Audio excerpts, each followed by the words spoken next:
Hello दोस्तों, मैं okay sir एक बार फिर VK एकेडमी में आपका स्वागत करता हूं। आज हम लोग पढ़ेंगे विटामिन्स के क्या कार्य हैं या कितने प्रकार की होती हैं, सबको समझेंगे। तो आइए शुरुआत करते हैं देर न करते हुए। विटामिन होता क्या है, तो सबसे पहले हम लोग देखते हैं विटामिन के बारे में। सबसे पहले यही एक प्रश्न बनता है विटामिन से कि विटामिन की खोज कौन किए थे।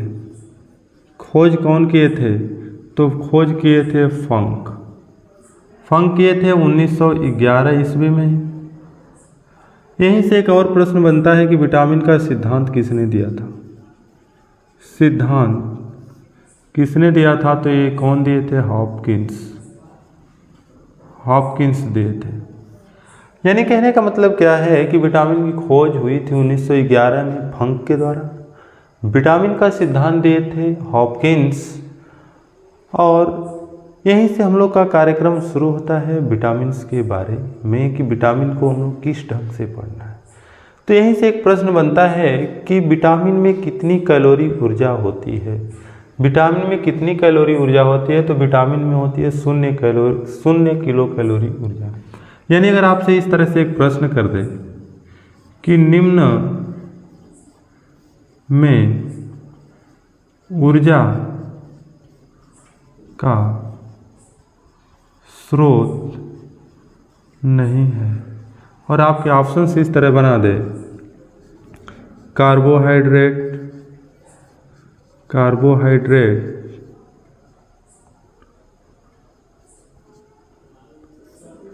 और ऑप्शंस बना दे वसा, तीसरा नंबर बना दे विटामिन, और चौथा आपके ऑप्शंस बना दे नॉन ऑफ दिच। तो आपके आंसर क्या होंगे? विटामिन। यानी विटामिन में 0 कैलोरी ऊर्जा पाई जाती है या 0 कैलोरी ऊर्जा पाई जाती है। तो यहीं से हम लोग जब आगे के प्रोसेस को बढ़ाएंगे तो इसमें विटामिन में हम लिख सकते हैं कि विटामिन से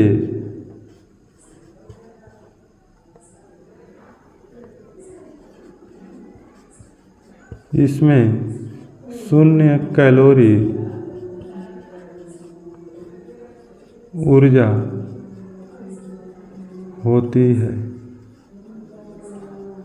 इसी में हम लोग चलें तो विटामिन का जब कार्य की बात करते हैं तो यह विटामिन लिख सकते हैं विटामिन उपापचयी क्रियाओं में मदद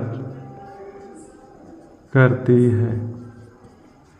कहने का मतलब क्या है कि जब हम लोग विटामिन की बात करते हैं तो इसमें 0 कैलोरी ऊर्जा मिलती है, और यह उपापचयी क्रियाओं यानी हमारे शरीर में जितनी भी क्रियाएं होती हैं उनमें ये मदद करने का काम करती है। चलते हैं, अब हम लोग देर न करते हुए विटामिन को बांटते हैं। जब हम लोग बात करते हैं विटामिन के बारे में तो ये घुलनशीलता के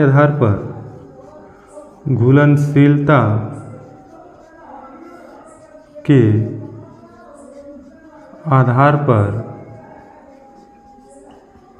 2 प्रकार की होती है।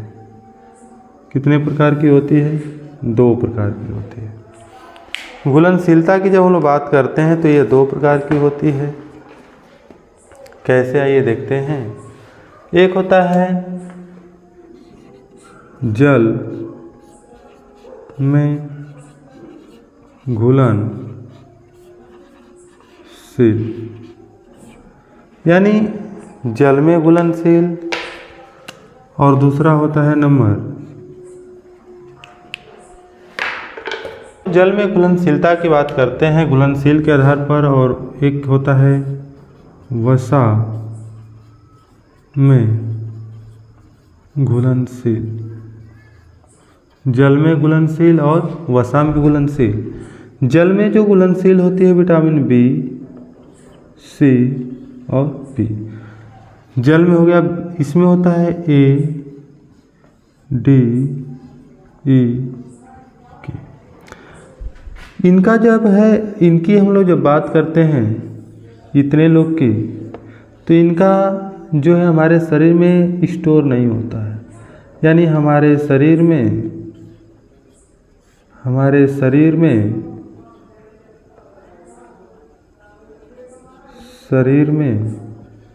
इनका भंडारण नहीं होता है,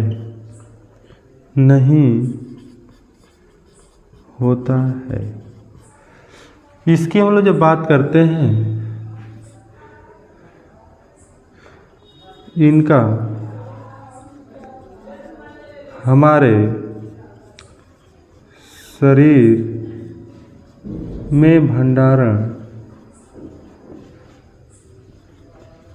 होता है।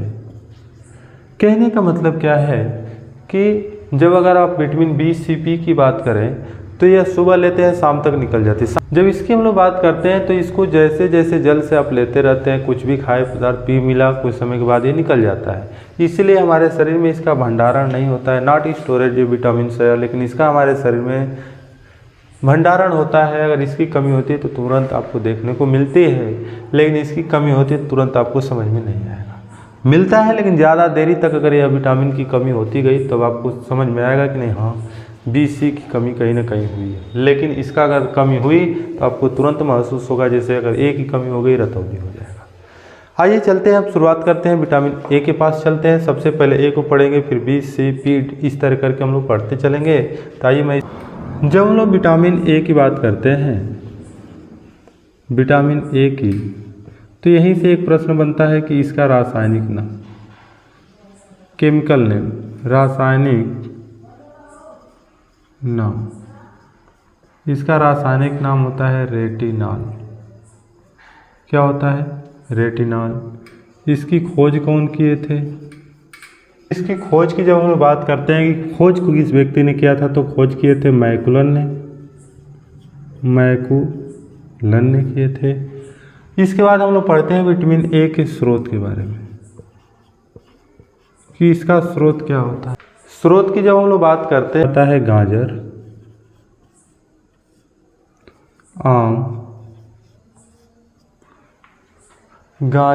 आम,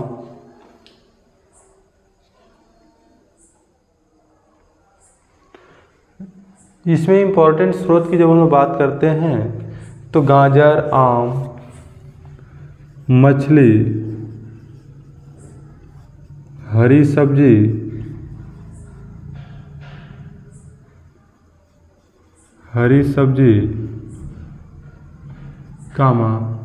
सेब आदि।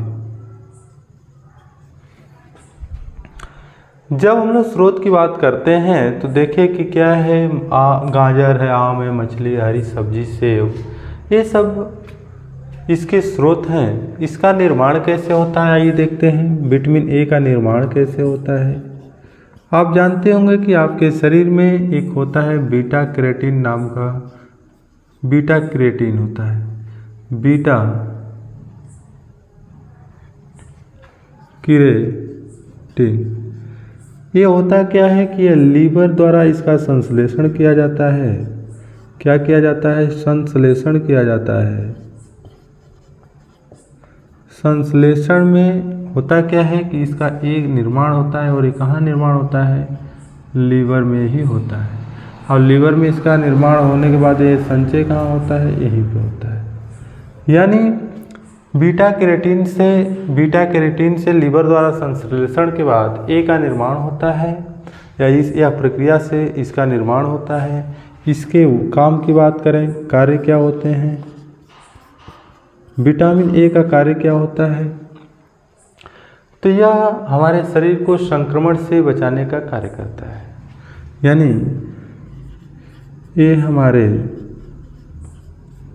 शरीर को संक्रमण से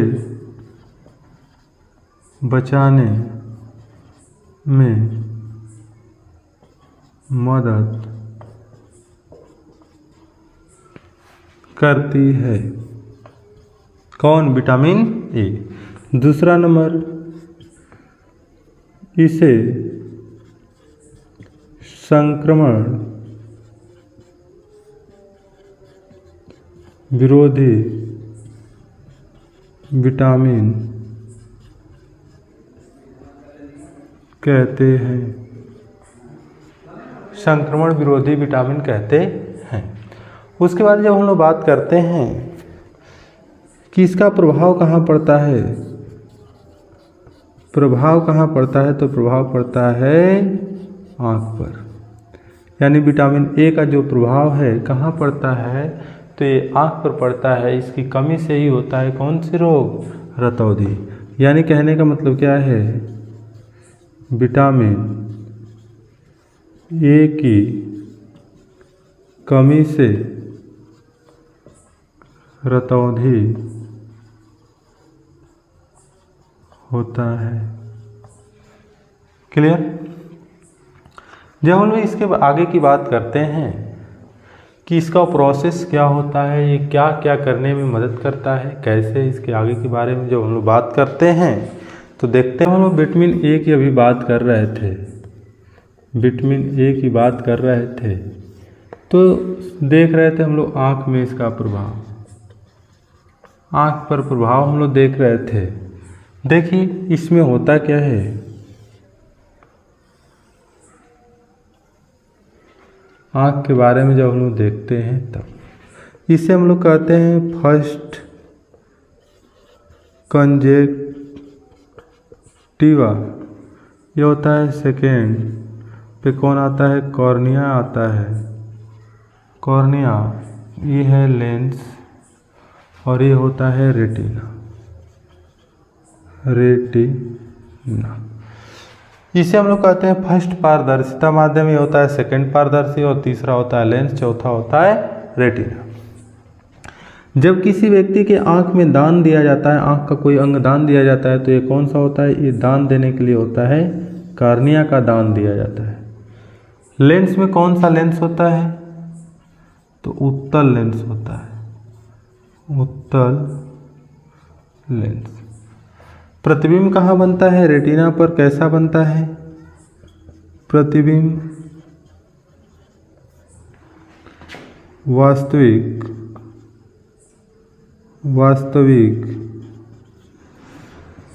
उल्टा वस्तु से छोटा। देखिए यहाँ रेटिना का ही सबसे बड़ा रोल होता है। ज़्यादा कुछ हम लोग नहीं इसमें ज़्यादा देखते हुए चलेंगे। अच्छा, आँख में एक चीज़ और आता है कि आँख के रंग का निर्धारण कौन करता है, तो आइरिस करती है। आँख के रंग का निर्धारण कौन करता है, आइरिस करती है। अब यहाँ से जैसे मान लीजिए हम लेके चले प्रकाश को, ये प्रकाश इस तरह से गया और पड़ गया रेटिना के पास। एक नीचे से प्रकाश की लाइन लेकर गए और ये पहुँच गया कहाँ, रेटिना के पास। अगर यह प्रतिबिंब बनता है तो ये प्रतिबिंब कैसा बनेगा, वास्तविक उल्टा और वस्तु से छोटा बनेगा। लेंस में होता है उत्तल लेंस, कौन सा अंग दान दिया जाता है, तो कार्निया। लेकिन इसी में एक मोतियाबिंद की समस्या होती है।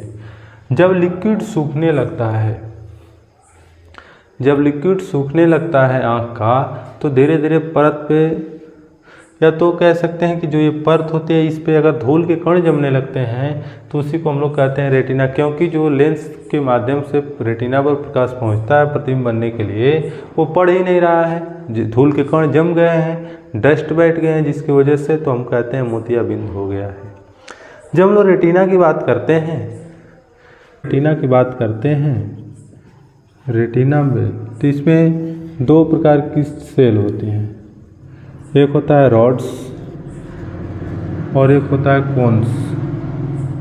कोन्स। इसमें जो सेल होती है इसको हम लोग कहते हैं रोडोप्सिन।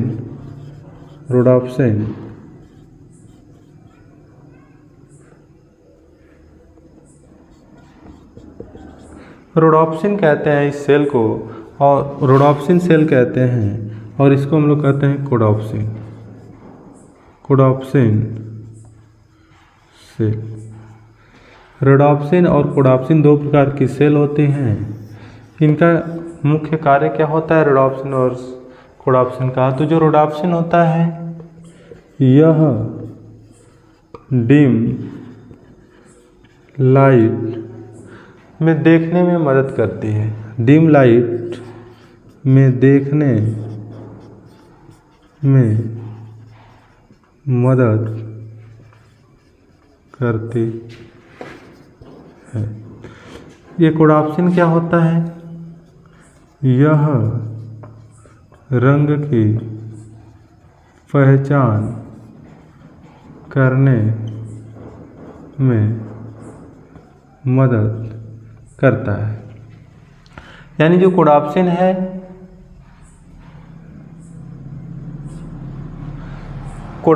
है जो रंग की पहचान करने में मदद करता है।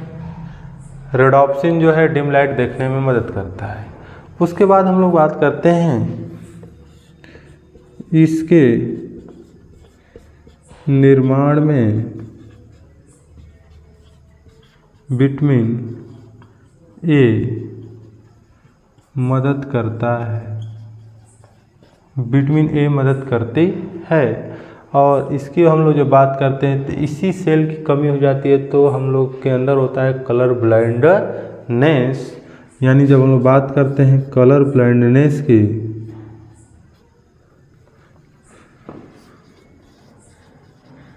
कलर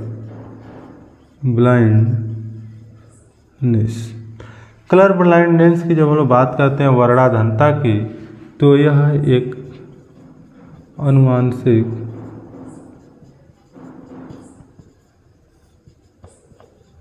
रोग है।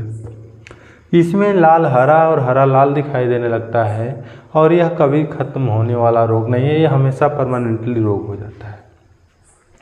अब उसके बाद हम लोग बात करते हैं कि होता क्या है आगे की। जब हम लोग बात को नोट करके कुछ बता दे रहा हूँ। नोट नंबर 1, पीले फलों में विटामिन ए मिलती है। दूसरा नंबर, गोल्डन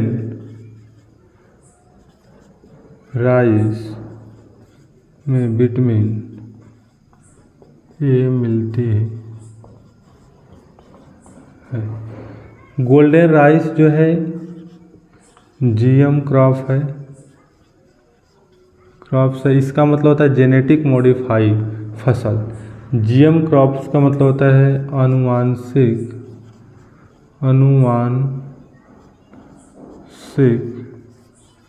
रूप से तैयार पौधा। आनुवांशिक रूप से तैयार पौधा को हम लोग कहते हैं जीएम क्रॉप। जीएम क्रॉप जो है गोल्डन राइस है, ये जिसमें भरपूर मात्रा में विटामिन ए होता है, जिसकी मदद से जो कॉर्निया का लिक्विड सूखता है उसको जाके भरपूर मात्रा देता है, जिससे वो सूखे ना। आज हम लोग विटामिन ए के बारे में पढ़े। नेक्स्ट वीडियो में विटामिन बी, सी, जो भी अन्य छोटी विटामिन है उसको पढ़ेंगे। अगर वीडियो पसंद आ रही है तो लाइक शेयर कमेंट करें और चैनल को सब्सक्राइब करें। वीडियो देखने के लिए धन्यवाद।